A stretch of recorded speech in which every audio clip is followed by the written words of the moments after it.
Hello বন্ধুরা, সব কেমন আছো? আশা করি সবাই খুব খুব ভালো আছো। তোমাদের ভালোবাসা আর আশীর্বাদে আমি অনেকটা ভালো আছি। তো আবারও তোমাদের সাথে একটা কাজ শেয়ার করার জন্য চলে এসেছি। তো এই একটা পুরনো একটা শাড়ি, এই শাড়িটা দিয়ে একটা লং গাউন তৈরি হবে। তো তার জন্য চলো কাটিং করে তোমাদেরকে দেখাচ্ছি।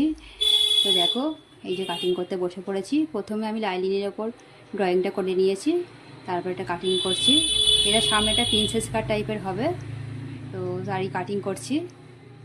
তো অনেকেই আমাকে বলছে যে সেইভাবে ভিডিও আমার দেখা যায় না কেন। আগে যেমন রেগুলার দুটো করে ভিডিও ছিল, লং ভিডিও ছিল, এখন অনেকটাই ভিডিও দেওয়া কমে গেছে। কোন দিন ইচ্ছে হলে দেওয়া হয়, কোন দিন দেওয়া হয় না। আসলে মেন কথা কী বলো তো, এখন তো দেখেছো কাজের সাথে এই কাজটার সাথে যুক্ত হয়েছি। তারপর আরও একটা আছে, আমার একটু নাচের ক্লাসটাও করি। এবার সেই কারণে এখন সেইভাবে সময় হয়ে ওঠে না। এই কদিন আগে দেখলে তো দীঘায় প্রোগ্রাম করে এলাম। তো একা তো মানুষ, কত দিকে কী করব।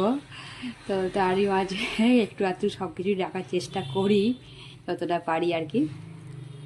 তো দেখো, এবার সেলাই করতে আরম্ভ করেছি। কাটিং পুরো সমস্ত রেডি হয়ে কাটিং করা হয়ে গেছে, এবার সেলাইয়ে বসেছি। তো এটা আমি গলাটা রেডি করছিলাম। এটা পিছনে গলাটা হবে গোল গলা, আর সামনেটা হবে সুইট হার্ট। তো সেটাই সেলাই করছি। তো ওই কারণে এখন চেষ্টা করব একটা দুটো ভিডিও দেওয়ার, কারণ আগে যেইভাবে ভিডিও দিতাম সেইভাবে এখন ভিডিও দেওয়া হয়নি। একা মানুষ, চারিদিকে সামলাতে পারি না, তার কথা সংসারে তো রান্না টান্না আছেই।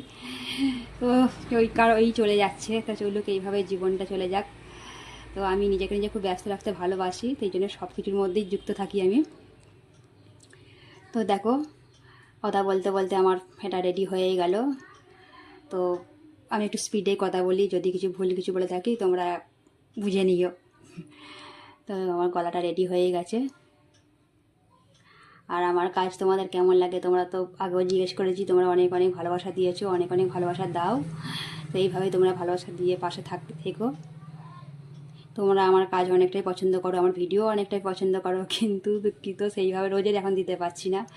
তো দেখি কতটা কী করতে পারি। আবার তো সামনে পুজো আসছে, এখন তো আর ওই কাজের চাপ থাকবে বেশি।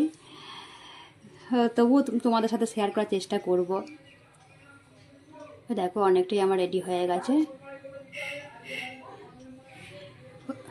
এবার কেমন হয়েছে তোমরাই বলবে যে কেমন করলাম কাজটা।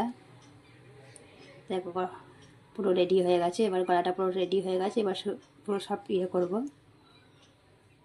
দেখো, পুরো গলাটা আমার সাথে রেডি হয়ে গেছে। এবার পুরো সব সেটিং করতে হবে। তো কালারটা কিন্তু বেশ ভালো লাগছে, ক্যামেরায় কতটা সুন্দর এসে জানি না, কালারটা কিন্তু খুব সুন্দর কালার। এই দেখো, পুরোটা রেডি হয়ে গেছে। এবার নিচের দিকটা আমি সেটিং করব কাটিং করে করে। আর নিচেরটা পুরো পিকো করতে হবে। তো এই দেখো ফাইনাল। এটা হচ্ছে আমার একটা মিষ্টি বোন, এই যে আমাকে তৈরি করতে দিয়েছিল। তো মিষ্টি বোনকে ড্রেসটা পরে তো খুবই খুবই মিষ্টি লাগছে। তো তোমরাই বলবে, আমি আর বেশি কিছু বলবো না, কারণ নিজের কাজ নিজে তো বলা যায় না। তোমরাই বলবে কেমন হলো। আর ঘেরটা কিন্তু প্রচুর প্রচুর হয়েছে। তো ওকে পরে বেশ সুন্দর লাগছে, বেশ সুন্দর লাগছে, খুব মিষ্টি লাগছে। তো তোমাদের কেমন লাগলো তোমরা অবশ্যই কমেন্টের মাধ্যমে জানিও। ভালো লাগলেও বলো, খারাপ